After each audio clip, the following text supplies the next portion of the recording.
তাদের খুঁজতে খুঁজতে তাল গাছের নিচে হাজির হলো। ভাই, ওরা গাছের নিচে এসে পড়েছে, এবার কি হবে? ভয় পাওয়ার কিছু নেই, রাক্ষসেরা তাল গাছে চড়তে পারে না। রাক্ষসের দলে সেই লেজ কাটা রাক্ষসটিও ছিল। হঠাৎ সে দেখতে পেল গাছের ওপর দুজন জড়সড়ো হয়ে বসে আছে।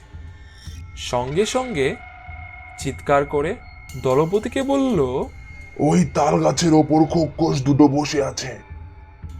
আয় বেটা, গাছের নিচে নেমে আয়, তোরা কেমন খোকস দেখি একবার। যদি ক্ষমতা থাকে গাছের উপর উঠে আয়। রাক্ষস দল সমস্যায় পড়ে গেল। লেজ কাটা রাক্ষসটা রাগে ক্ষোভে বলল, তোমরা একে অপরের কাঁধে চড়ে খোকস দুটোকে নিচে নামিয়ে আনো। লেজ কাটা রাক্ষসের কাঁধে লাফিয়ে এক রাক্ষস উঠে গেল, তার কাঁধে আরেক রাক্ষস।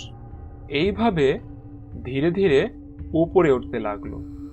এদিকে কুজো রাক্ষসদের কাণ্ড দেখে বলল, ভাই, এবার কি হবে?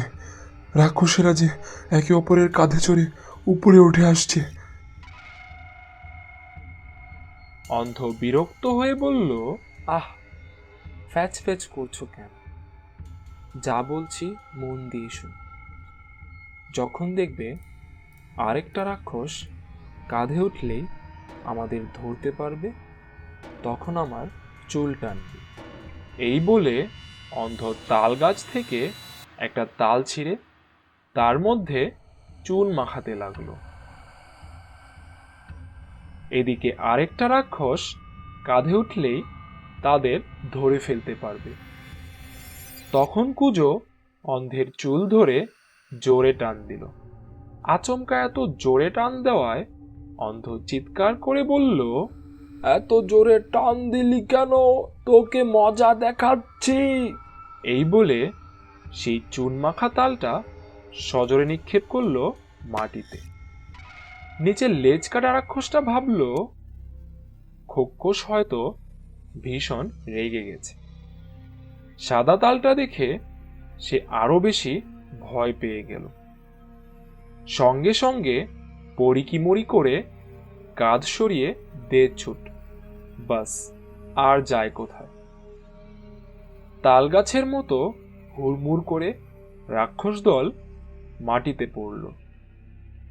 দলপতি চিৎকার করে বলতে লাগলো, যদি প্রাণ বাঁচাতে হয় তবে খোকসদের হাতের বাইরে চলে যাও।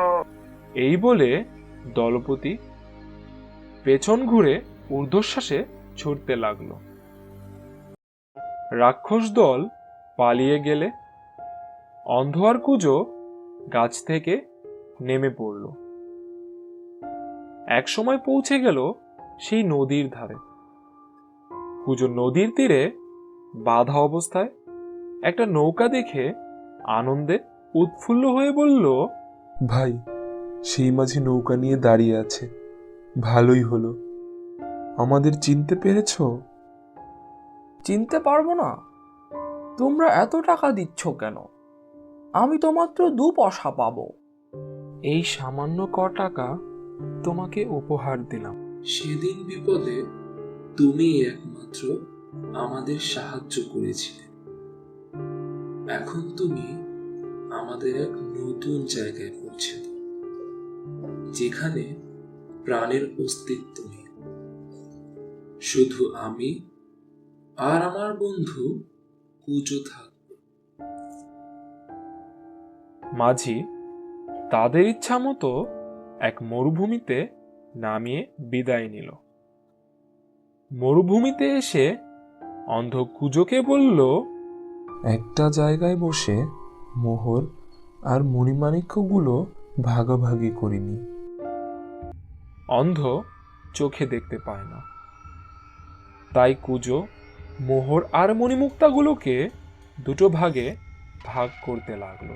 অন্ধ ভাই, সমান ভাগে দুটো ভাগ করেছি, এবার তোমার যে ভাগ ইচ্ছা নিয়ে নাও।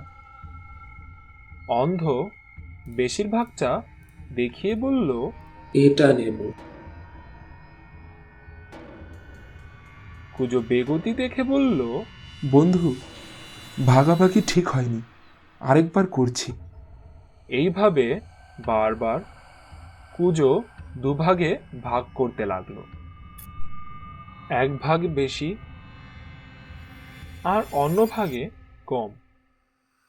প্রতিবারই অন্ধ বেশিরভাগটা দেখিয়ে বলে, এই ভাগটা আমি নেব। একসময় কুজো রেগে এক মুঠো বালি অন্ধের চোখে ছুঁড়ে বলল, কোনো কিছুই তোকে দেব না।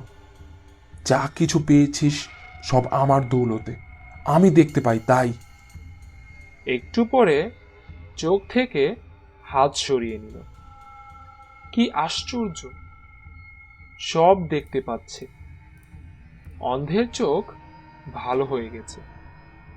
সঙ্গে সঙ্গে সে চিৎকার করে লাফিয়ে উঠে কুজোর পিঠে এক লাথি মেরে বলল, হতভাগা, এই আমের সাথে ছিলাম বলে আমার বুদ্ধির জোরে ফিরে এসেছিস, আর কি না। কুজোর পিঠে লাথি মারার সাথে সাথেই পিঠের কুজো অদৃশ্য হয়ে সাধারণ মানুষের মতো হয়ে গেল। সে তখন চিৎকার করে বলল, ভাই, তুমি দেখতে পাচ্ছ?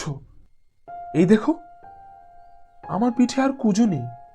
অন্ধ দেখল সত্যি সত্যি পিঠের কুজো কোথায় মিলে গেল। ভাই, ভালোই হলো। ঈশ্বর যা করেন মঙ্গলের জন্যই। বিবাদ না হলে কি তুমি তোমার চোখ ফিরে পেতে, না আমার কুজো ঠিক হতো?